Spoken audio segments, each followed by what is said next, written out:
Olá pessoal, vamos continuar falando aí de ressonância na parte de química orgânica, falando dos orbitais moleculares do benzeno, que a gente estava falando na outra aula. Eu mostrei aí essa figura. Ah, Como eu estava falando, a estabilidade do anel ela é conferida principalmente por conta dessa deslocalização dos elétrons π acima e abaixo desse plano aqui das ligações sigma que são formadas entre os carbonos, né? Então, em resumo, o anel benzênico ele é plano, hexagonal, regular e apresenta por cima e por baixo aqui, ó, nessas duas estruturas representativas aqui, essas, digamos que essas auréolas aí, que seriam as regiões onde os elétrons estariam ah, distribuídos, né, deslocalizados, por assim dizer, que são exatamente os orbitais π, certo? Sabendo disso, vamos passar e seguir. Vamos agora falar do ponto de fusão e do ponto de ebulição e do estado físico dos compostos orgânicos, já que essa parte do estudo que a gente está vendo refere-se a características físicas das substâncias orgânicas e eu venho tratando dessas propriedades mais intrínsecas de moléculas e de suas características para que a gente possa entender que essas interações entre orbitais moleculares, orbitais atômicos e essa estabilidade que pode ser gerada através da deslocalização de elétrons, ela se reflete no mundo real e pode ser vista através das propriedades químicas e propriedades físicas das moléculas. E a gente vai ver agora exatamente as propriedades físicas do ponto de fusão, ponto de ebulição e o estado físico dos compostos orgânicos, né?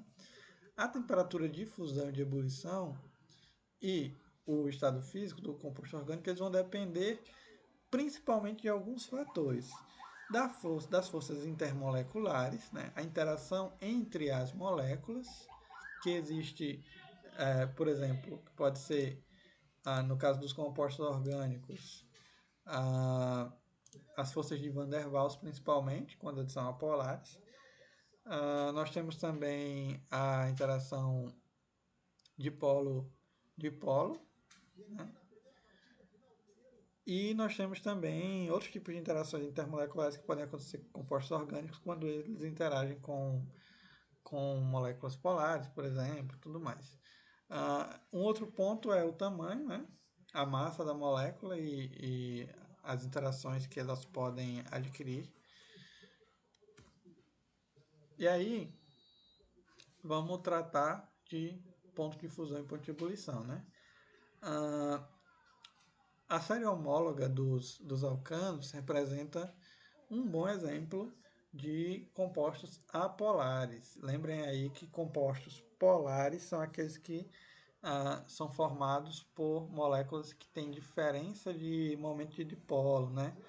Por exemplo, a água, né? Que eu formo um polo positivo e um polo negativo, não uma densidade de carga positiva em uma parte da molécula, uma densidade de carga negativa em outra parte, aí eu formo um dipolo, né? Por causa das moléculas apolares, o momento de dipolo da estrutura como um todo é zero, ou seja, não há uma, uma interação de modo que a densidade de carga seja localizada em um ponto ou outro da molécula. Ela é totalmente distribuída de forma mais uniforme, né? Unindo as moléculas dos alcanos umas nas outras, existe apenas as forças de Van der Waals, que são interações muito fracas entre moléculas apolares, por conta justamente dessa falta de localização de carga, né? As interações de Van der Waals, no geral, ocorrem por conta das interações de polo induzido, né? Então, são interações muito fracas que ocorrem entre as moléculas, entre os compostos orgânicos, principalmente os hidrocarbonetos. Devido à pequena atração entre suas moléculas, os alcanos apresentam ponto de fusão e de ebulição baixos, né? Como consequência, nós verificamos que, em condições ambientes, o metano e até o butano, por exemplo, composto de 1 a 4 carbonos, eles são gases, né? Então nós temos metano, etano, propano e butano. Propano e butano são o gás de cozinha, né? A mistura deles são o gás de cozinha que a gente usa em casa. Naturalmente são gases. A partir de 5 carbonos até 17, então nós temos aí pentano, hexano, heptano, octano, parará e por aí vai, a gente tem aí compostos no estado líquido. E aí nós temos, por exemplo, hexano, que é um solvente muito importante no laboratório, octano, que é um dos componentes, o principal componente da gasolina. Nós temos alguns outros solventes também, outros compostos que são utilizados na indústria. A partir do 18 aqui, ó, C18H38, aí nós temos os parafínicos, nós temos os sólidos. E aí nós temos um ponto de fusão um pouquinho maior, né? Isso pode ser visto aqui nesse gráfico, veja só. Veja só, aqui eu tenho um gráfico que não dá para ver direito aqui, mas é um gráfico com número de carbono e temperatura de ebulição, certo? Temperatura de ebulição, só lembrando que a temperatura de ebulição é a temperatura que a substância ela passa do estado líquido para o estado gasoso. Então, por exemplo, o metano aqui, o mais simples, né? A temperatura de ebulição dele é mais ou menos aqui 150 negativo. E aí, quando a gente vai aumentando a quantidade de carbono, na mesma proporção a gente vai aumentando aqui a temperatura de ebulição. Veja, aqui eu tenho etano, propano, butano. Então, para você tornar esses gases líquidos, você precisa dessa temperatura aqui, ó.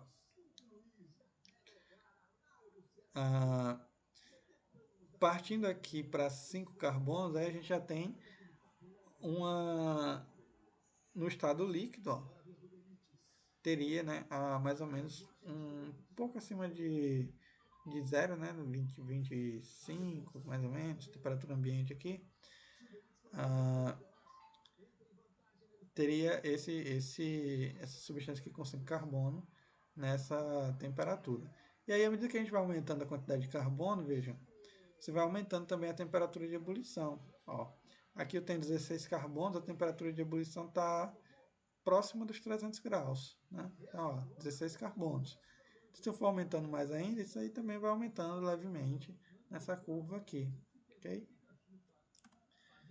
Então, se a gente observar aqui, ó, na temperatura de 20 graus, os 4 primeiros, a temperatura, digamos que aqui 20 graus, né? Pontilhado aqui.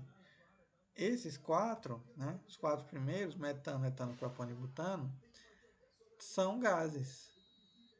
O pentano, ele já tem um ponto de ebulição, ó, 36,1. E a gente já encontra alcanos no estado líquido a 25 graus, né? Então, é uma informação importante. É interessante ainda a gente perceber que dentro dos compostos orgânicos existem também os isômeros, né? Aqui eu tenho, por exemplo, um composto normal e aqui eu tenho um composto ramificado, mas entre eles são isômeros. O que isso quer dizer?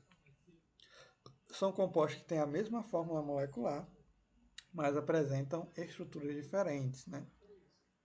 Isso é um tipo de isomeria. Existem outros que a gente vai ver ainda nas próximas aulas, certo? Então veja só, o hexano normal, esse aqui, ele tem temperatura de ebulição de 68,7 graus. Ok, tá aqui. O 2,2-dimetilbutano, que é esse composto aqui, ele tem uma temperatura de ebulição de 49,7. Então veja só, eles são isômeros, ou seja, os dois têm a mesma quantidade de carbono, a mesma quantidade de hidrogênio, mas sua estrutura é diferente. Eu tenho ramificações nesse e nesse aqui eu não tenho. Então isso acontece porque entre cadeias normais há mais pontos de atração aqui, ó. Veja que eu tenho vários pontos de atração e eu não tenho nada impedindo que isso aconteça, que essa atração aconteça, certo? Essas interações de Van der Waals, certo? Isso facilita essa aproximação entre os compostos. E essa interação vai dificultar a evaporação, já que você vai precisar fornecer mais energia para separar, já que eles estão interagindo muito bem. E nesse caso aqui é o contrário. Se você Veja que aqui ele já não vai interagir, aqui também não vai interagir muito bem. Isso faz com que você precise de menos energia para separar os dois. Eles não se batem muito bem, então eles já se separam muito fácil. E aí nesse gráfico aqui, ó, eu tenho justamente um gráfico de número de carbonos, temperatura de fusão dos alcanos. Então, ó, eu tenho aqui um carbono até 20 carbono. Então percebam que eu vou aumentando a quantidade de carbono, com uma exceçãozinha aqui para esse composto, né? A gente vai aumentando a temperatura e vai aumentando a quantidade de carbono. Então veja que eu tenho aqui o estado líquido e aqui eu tenho o estado sólido, certo? E a gente vai mudando, aumentando a quantidade de carbono e aí a gente aumenta a temperatura de fusão do composto. Por exemplo, compostos que têm mais de 20 carbonos, a temperatura de fusão deles é maior, né? Por exemplo, aqui já é a temperatura ambiente, ó, mais de 30 graus. Ó. Por exemplo, a partir de 18 carbonos eu já tenho sólidos, né? Então, se eu tenho sólidos, eles precisam, na temperatura ambiente, ter mais que 18 carbonos, né? Pelo menos, né? As parafinas são um exemplo disso, né? Parafina que é usada tanto em velas quanto em pranchas de surf para evitar acidentes, por exemplo, dar uma maior interação, né? Entre a pele e o material, né? Então, a parafina ela é um sólido amorfo, não cristalino, que tem diversas aplicações, né? Então, vamos tratar agora ainda de temperatura de fusão, só que agora a gente está tratando de compostos polares. A gente estava falando de compostos apolares e a gente viu que os compostos apolares eles têm temperatura de fusão e temperatura de ebulição relativamente baixa por conta das interações que são relativamente fracas, principalmente interações do tipo de Van der Waals. Agora, no caso dos compostos que têm uma interação, um momento de dipolo diferente de zero, como nesse exemplo aqui, que apesar de ter carbono e hidrogênio, mas eu tenho um átomo diferente deles, como o cloro, que tem uma eletronegatividade maior, aí eu posso formar um dipolo, né? Então, no caso, os hidrocarbonetos eles são apolares. As moléculas dos aletos são compostos que são formados a partir de halogênios e compostos à base de carbono e hidrogênio. Então, os aletos são polares, devido à eletronegatividade justamente do halogênio, que é maior do que a do carbono e do hidrogênio. O lado da molécula que o halogênio está, ele terá, então, uma densidade eletrônica maior. Veja, uma densidade de carga elétrica negativa maior aqui e, consequentemente, uma densidade de carga positiva aqui maior, né? E aí a gente tem aqui uma de dipolo de 1,87 de Bay, né, que é a medida utilizada. Então, se a gente for ver uma comparação aqui, os pontos de ebulição, veja, o metano tem a ebulição, ou seja, ele evapora a menos 161,5. Se a gente substituir um desses hidrogênios por um átomo de flúor, por exemplo, a gente já vai aumentar a temperatura de ebulição dele em quase 100 graus, né? Só pela mudança de um átomo. Se for cloro, aumenta muito mais, vai para menos 23.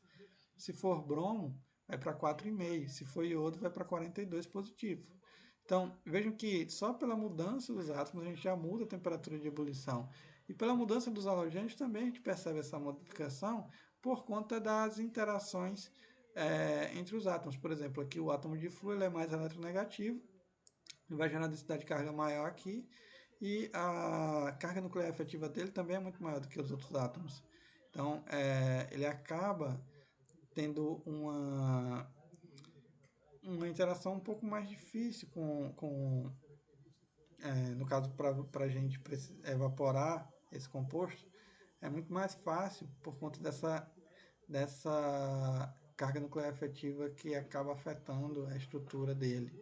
Aqui no caso do iodo, ele tem uma eletrosfera muito maior e essa interação ela faz com que seja muito mais difícil separar essa ligação e por conta disso você tem uma contribuição maior, certo? Bom, a gente para com essa aula por aqui e na próxima a gente continua para finalizar esse tema e se der tempo a gente começa a parte de isomeria e estereoquímica, ok? Então por aqui a gente encerra.